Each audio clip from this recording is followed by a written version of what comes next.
8 बंदे अभी तक आए हुए हैं और इसमें एक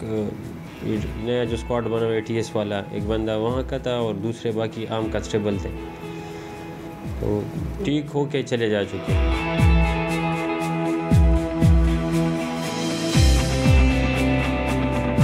ऑडिट और स्क्रूटनी कराएंगे पूरी कैपिटल सिटी पुलिस की कि इसमें कितने लोग जो हैं खुदा न ख्वास्ता कोई ड्रग एडिक्ट हैं, किस स्टेज के हैं और उनकी रिहेबिलिटेशन हम किस तरह कर सकते हैं।